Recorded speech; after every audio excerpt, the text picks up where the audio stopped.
वो लड्डू खा रहा है, किसान लाठियां खा रहे हैं, किसान सड़कों पर बैठे हैं, वो चंडीगढ़ में जश्न मना रहा है, लेकिन ये जश्न इन किसानों के दम पर ही मनाए जा रहे हैं। नरवाना हल्का का ये दुर्भाग्य है कि ऐसा विधायक जो किसानों की भावनाएं नहीं समझ सके और किसानों के वोट लेकर बना हो। जेजेपी का जो विधायक था अपने आप को समाज सेवी कहता था, लेकिन किसानों की भावनाओं से खेलकर उसने अच्छा काम नहीं किया। उसे तो तुरंत प्रभाव से इस्तीफा दे देना चाहिए। न ही जाति में बंटना है, न ही धर्म में बंटना है, और न ही किसी दुष्प्रचार में आकर हमें इस आंदोलन को कमजोर करना है। नरवाना का विधायक हो, हरियाणा की सरकार हो, दिल्ली की सरकार हो, हमें बांटने चीनी तरबूजे की तरफ बांट कर खाने की चेष्टा मत करे। मुझसे को हल्दी की गांठ मिल जाती है और वो पंसारी समझ बैठता है, लेकिन ध्यान रहे वो पंसारी नहीं है। त्याग, तपस्या और बलिदान, यही है नेता की पहचान। काठ की हांडी बार बार नहीं चढ़ा करती।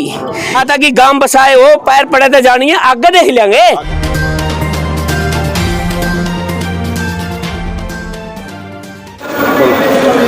नमस्कार, आप देख रहे हैं नरवाना की आवाज। आपको बता दें कि दिल्ली जो किसानों का आंदोलन चला हुआ है उसको 100 दिन पूरे हो चुके हैं और आज किसानों ने बद्दोबल टोल प्लाजा पर काला दिवस मनाया है। इस दौरान यहाँ पर किसानों ने काली पट्टी और काले झंडों के साथ यहाँ पर काला दिवस मनाया है। हमारे साथ आज किसान नेता है और राष्ट्रीय कदावर नेता जो आदर्श जाट महासभा के राष्ट्रीय अध्यक्ष भी है, डॉक्टर पवनजीत बनवाला। हम उनसे जानना चाहेंगे जो आंदोलन चला हुआ उसके बारे में क्या कहना है। आपका जो आंदोलन लगातार 100 दिनों से चला हुआ है, तो आगे क्या प्रतिक्रिया आपकी? देखिए, ये सरकार मोटी चमड़ी की सरकार है, ये समझ नहीं रही है किसानों की भावना को। 100 दिन आज हमारे आंदोलन को पूरे हो गए हैं और 100 दिनों में हम थकने वाले नहीं है। जो सरकार समझती है ना, थक जाएंगे। हम अपना हक लेकर रहेंगे, 3 काले कानूनों को वापस करवा कर रहेंगे और अब तो और भी मांगे हैं उनको भी मनवा कर रहेंगे। भाणा ब्राह्मण गांव में विधायक द्वारा एक कार्यक्रम किया गया था, उसके बाद किसानों में रोष है, तो उसके बारे में क्या कहना है आपका? देखिए, जो नरवाना के विधायक रामनिवास सुरजेवाला है, सबसे पहले तो मैं उनको बता देना चाहता हूं कि वो इन किसानों के वोट लेकर ही विधायक बने थे, न कि किसी पार्टी ने उन्हें मनोनीत किया था। और इन किसानों की भावनाओं के ऊपर उठकर जो उन्होंने काम किया है, मैं तो समझता हूं कि नरवाना हल्का का ये दुर्भाग्य है कि ऐसा विधायक जो किसानों की भावनाएं नहीं समझ सके और किसानों के वोट लेकर बना हो। नरवाना क्षेत्र किसान बहुल्य क्षेत्र है, 60,000 से ज्यादा किसानों ने उनको समर्थन दिया था। मैं खुद भी उसमें एक शामिल हूँ। जेजेपी का जो विधायक था अपने आप को समाज सेवी कहता था, लेकिन किसानों की भावनाओं से खेलकर उसने अच्छा काम नहीं किया। उसे तो तुरंत प्रभाव से इस्तीफा दे देना चाहिए। और जिस तरह से वो किसानों से ऊपर होकर किसी काम में घुसा है, ये अच्छा काम नहीं है एक विधायक के लिए।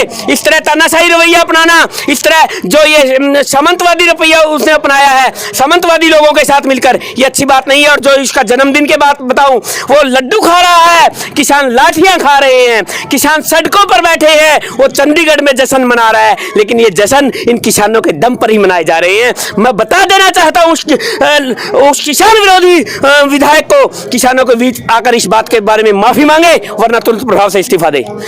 जुलाना के विधायक है अमरजीत डांडा, वो भी कार्यक्रम में गए थे, वहाँ भी 2 पक्षों में गोलियां चली है। और उसके बाद जो एक भाणा ब्राह्मणा में रामनिवास सुरजेवाला ने कार्यक्रम किया, तो क्या लगता है ये जजपा को जिम्मेवारी तो नहीं थी कि आंदोलन की 2 भाड़ करनी है? देखिए, जो जुलाना का विधायक अमरजीत डांडा जी हैं और वो वहाँ पर शिवाहा, मेरा गांव है बनवाला गोत्र का, हमारा बड़ा गांव है शिवाहा, वहाँ पर वो गए थे। मैं तो ग्रामीणों से निवेदन करता हूँ कि ये लोग कहीं पर पटेल और नॉन पटेल की बात करते हैं, कहीं पर यादव और नॉन यादव की बात करते हैं, कहीं पर धर्म के नाम पर बांटने की बात करते हैं, कहीं जाति के नाम पर बांटने की बात करते हैं। लेकिन हमें सचेत होना होगा, किसान एक है, चाहे किसी भी जाति का हो, किसी भी धर्म का हो, किसान किसान है। हमारे अंदर ये भावना जाग चुकी है। जिन भाइयों में थोड़ी कमी रह गई है वो भी अपने जमीर को झंझकोले। किसान एक है, किसान की ताकत एक है। हमारी नस्ल और ये लड़ाई जो है, ये हमारे नस्ल की लड़ाई है, ये हमारे अस्तित्व की लड़ाई है, ये हमारे बच्चों के भविष्य की लड़ाई है। और इस लड़ाई को कमजोर मत होने दे। न ही जाति में बंटना है, न ही धर्म में बंटना है, और न ही किसी दुष्प्रचार में आकर हमें इस आंदोलन को कमजोर करना है। इस आंदोलन को अंतिम लक्ष्य तक पहुंचाएंगे, ये हमारा संकल्प और प्रण है।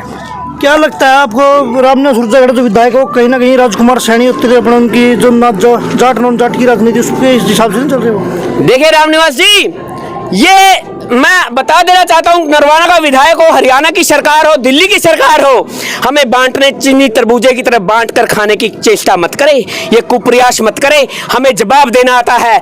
कई बार ऐसी बात हो जाती है कि एक मुझसे को हल्दी की गांठ मिल जाती है और वो पंसारी समझ बैठता है, लेकिन ध्यान रहे वो पंसारी नहीं है।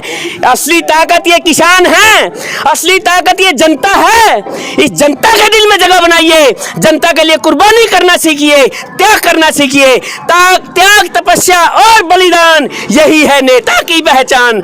जब इन बातों से नेता दूर चला जाता है ना, वो नेता नहीं रहता। कई बार ऐसा बात हो जाती है कि जन नेता नहीं होते, कई बार मजबूरी में नेता बनाना पड़ जाता है, कई धनबन के हिसाब से कई एक आधी बार आंख मिल सकते हैं। काट की हांडी बार बार नहीं चढ़ा करती, याद रखिए, काट की हांडी बार बार नहीं चढ़ा करती। जनता को आपकी असलियत का पता लग गया है।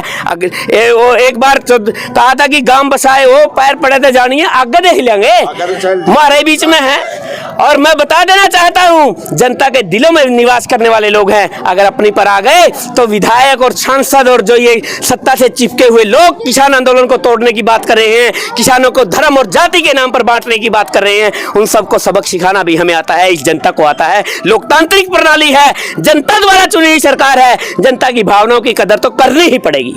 धन्यवाद आपका। आप देखते हैं किस प्रकार किसानों में जो अपने विधायक है रामने सुरजेवाला उसके खिलाफ रोष है, और जो बाण ब्राह्मण की जो घटना घटी है उसके बाद विधायक के प्रति आप देखते हैं किस प्रकार का जो लोगों का नजरिया बना हुआ है। धन्यवाद।